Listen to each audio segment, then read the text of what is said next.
Hi my dear children, in this video we are going to see a new chapter, that is the endocrine system. Okay ma? Have you heard the word endocrine system? Some of you may be familiar with this term and for some of you it may be a new term, right ma? Yes, listen my dear children, now I will tell you what is this endocrine system. Okay? Endocrine system is a system that contains several glands or glandular cells which bring about the overall common function of chemical coordination in the body. Okay? The endocrine glands act in a coordinated manner. They activate each other and work as a system of organs, and hence it is called as endocrine system. Okay ma?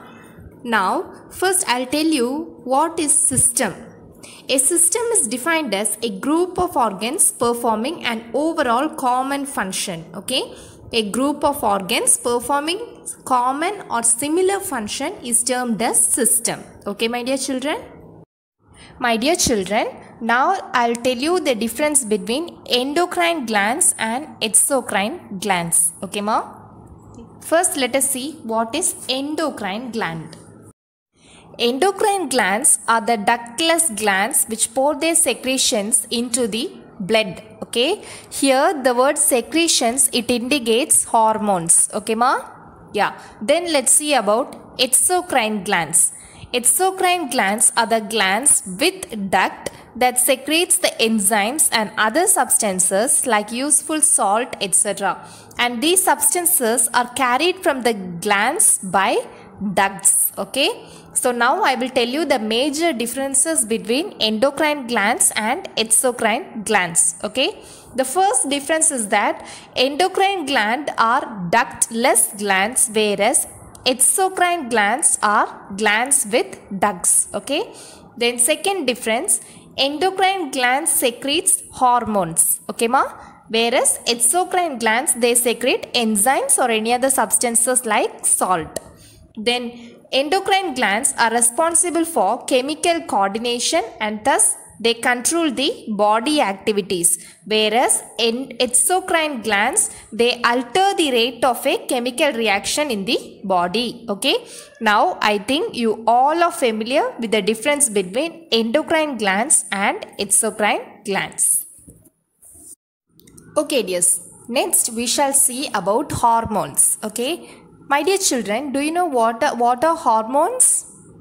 Actually, the activities in our body are highly complex and they need to be so regulated that every activity takes place at proper time and in a correct sequence. Okay? All the activity which our body performs, it should take place at a proper time and in a correct sequence. For example, I'll give you one example. The gastric juice, then bile and pancreatic juice, they are poured into the food canal only when there is food in it, right children? So when there is no food, will these enzymes be secreted? No, right? Yeah, this is the need for the regulation of body activities. And through this kind of regulation, it is made by nervous system. Okay ma? And in the same way, it is also brought about by chemical regulators called as hormones. So what is this hormones referred to as? They are the chemical regulators. Okay, yeah. Now I'll tell you the definition of hormones. Hormones are the secretions from specific cells or glands in the body and are carried to all parts through blood, but their effect is produced in one or more specific parts only. Okay, these are the secretions from specific cells or glands which is present in the body and they are carried to all the parts through the blood. Okay, they are carried to all the parts, but in the same time their effect is produced only in one or more specific parts only. Okay, so even though they are carried to all the parts by the blood, their effect is produced only in some specific parts. Then most of the hormones are secreted by special glands which are called as endocrine glands. Okay, here the term endo means inside and the term crine means separate. So the combination of both these words, that is endo plus crine, it gives the word endocrine. The word endocrine means secrete internally, okay? Secrete internally. These endocrine glands are also called as ductless glands because their secretions are poured directly into the blood and not through any special duct, okay? Here, duct do not play any role. So they are called as ductless glands. Why is this endocrine glands called as ductless glands? Because their secretions are directly poured into the blood and not through any special duct. Okay, ma? Okay, my dears. Now let's move on to the next topic. That is the general properties of hormones. Okay. Under this topic, we are going to see 8 important general properties of hormones. First property is that hormones are secreted from their source directly into the blood. So which is the source of hormone? It is an endocrine gland. Okay. Endocrine gland is referred to as the source of hormone, and from this endocrine gland it is directly poured into the blood. Okay, ma? Then let's move on to the second property. The second property is that they regulate the physiological process by chemical means and they affect the enzyme systems of the body. It involves in the process of regulation of the physiological process, okay, by chemical means. And this also affects the enzyme system of the body. Then the third property is that they act on target organs or cells, usually away from their source. Then fourth property is that hormones produced in one species usually shows similar influence in other species. So even though when the hormone is produced in one particular species, when it shows its influence in another species, it will be similar. Okay. Yeah.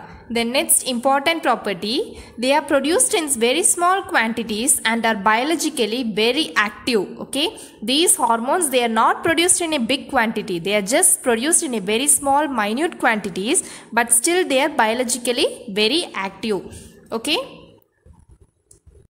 The next important property, chemically some hormones are peptides, some are amines and some are steroids. Okay. Peptides are water soluble, amines are again water soluble, steroids are lipid soluble. Okay. These peptides are nothing but the proteins such as insulin. Amines are nothing but those derived from amino acids such as adrenaline. Then steroids are nothing but those derived from cholesterol. Okay. Seventh property, their excess or deficiency both may lead to serious consequences. So this hormones, it should be secreted in a very moderate level. Okay. If it is secreted up more than the fixed level, then it is termed as excess, that is hypersecretion or oversecretion. Then deficiency secretion refers to hyposecretion or undersecretion. Okay. If this occurs, then it may lead to serious consequences. Then eighth property, hormones are not stored in the body and are secreted from the system. Actually, these hormones, they are not stored in the body. Only when there is in need of hormones, this will be secreted from our body systems. That is especially the endocrine systems. My dear children, I think now you might have understood more information regarding the hormones, right? What are hormones? Then what are the properties of hormones? What are the uses of hormones? And so and so. Now, I'll tell you the differences between hormonal control and nervous control. Okay? Let's see the difference between hormonal control and nervous control. Hormonal control is usually slow. Okay, dears? Then nervous control, if you see in the place of nervous control, it takes place rapidly. Okay, immediate or rapid. Then hormonal control is transmitted chemically through blood, whereas nervous control is transmitted electrochemically through the nerve fibers and chemically across synapses. Then third one, hormonal control affects the different organs. Okay, that is even if one organ is affected by some deficiency or diseases, then it may spread to the whole body. The nervous control, it affects only the particular muscles or the gland. Okay.